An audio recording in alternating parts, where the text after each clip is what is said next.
Bachelor of hotel management లో university first rank, second rank, third rank. Sun international, Visakhapatnam, Hyderabad.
Of 2009 and in 15 years it has collapsed. Like you have said, this structure has been built in 2009, and what we have asked the DIAL, Delhi International Airport Limited, also is to do a verification inspection from their side.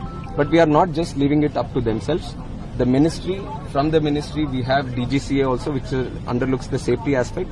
So they will also be supervisioning this inspection, and they will also give us a report. And from our ministry side, I can assure you that this is taken as a very serious incident also, not just in this airport, but across the country, any airports that are with similar structures, we will have to go through them all again, and we will do a thorough checking of all the necessary airports that can come under our purview, and we'll take the necessary report, and we will see if there is a requirement for an independent body also.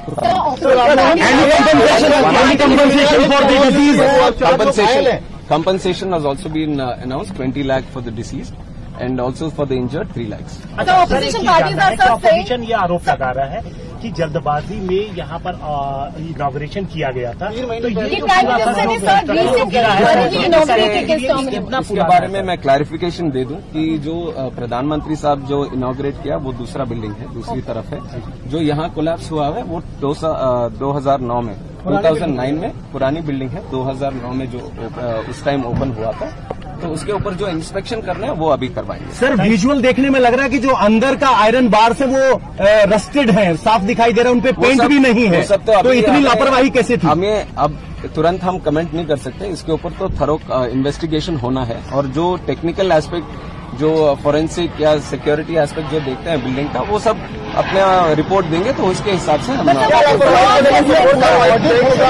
Government का इतना तो मैं बता सकता हूँ, this government will not tolerate any untoward attitude.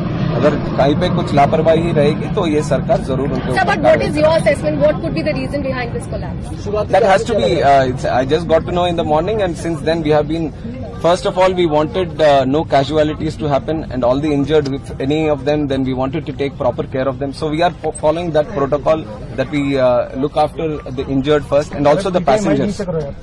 Whoever are supposed to be traveling from here, we wanted to give them assurance and safety, and also the convenience of traveling again. So that aspect we are taking care of right now.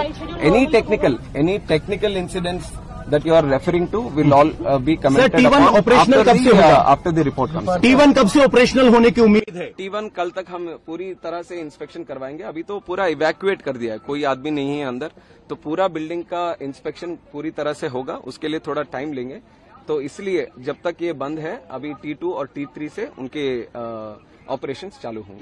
राष्ट्रव्यापी अब audit भी इस तरह के major airport जहाँ हैं, मैंने बोला है कि बाकी जगहों पर भी जहाँ पे इस तरह के स्ट्रक्चर्स होंगे उसके ऊपर भी एक बार देखेंगे, क्योंकि मानसून का भी टाइम है, तो तो जरूर सेफ्टी के हिसाब से वो निर्णय भी हम करेंगे। सर, एक सीरियस कंसर्न ये है कि कोई तूफान नहीं आया था, बारिश थी, प्री मानसून बारिश थी। वही टेक्निकल बिल्डिंग के बारे में जो भी बातें होंगे, let the investigation committee do their thing and once the report comes I will give you a clarity. Committee का हिस्सा है, कौन सी अथॉरिटीज हैं इसमें? अभी देख रहे हैं इंडिपेंडेंट बॉडी कौन सा निर्णय करे, और हमारी तरफ से जो इंटरनल सिक्योरिटी और सेफ्टी का जो देखता है डीजीसी है, that will be part. Will airport operator will be held liable for this lapses? Let us see what the report says.